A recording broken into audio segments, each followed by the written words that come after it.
ममाईच्या किचनमध्ये आज करूया गवाराची गोळे टाकून भाजी। गवाराच्या भाजीचं साहित्य: एक वाडगाभर गवार मी धुवून वाफवून ठेवली थोडी, 2 जणांना पुरते।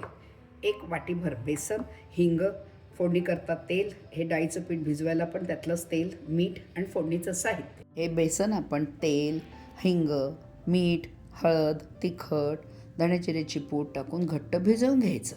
थोडं पाणी वापरायचं। असा गोळा भिजवून घ्यायचा आणि ह्याचे अगदी छोटे छोटे गोळे तयार करून घ्यायचे। हे असे गोळे तयार करून घ्यायचे। मोहरी हिंगाची फोडणी द्यायची। मोहरी तडतडल्याबरोबर ते गोळे त्याच्यात टाकून द्यायचे। थोडे परतून द्यायचे।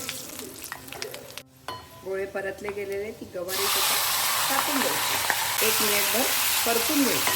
परतलं गेलेलं चवीनुसार तिखट, धणे जिऱ्याची पूड, काळा मसाला, हळद, थोडं दाण्याचं कूट आणि चवीनुसार मीठ। आता हे सरभरीत होण्याकरता याच्यात थोडं पाणी टाकायचं। 1-2-3 मिनटं त्याच्यावर झाकण ठेवायचं। मिनटं झाले, झाकण काढायचं। ही भाजी बघा कशी छान झालेली आहे। गोळे पण फुगून शिजून गेलेले आहेत। टोचून बघायचे।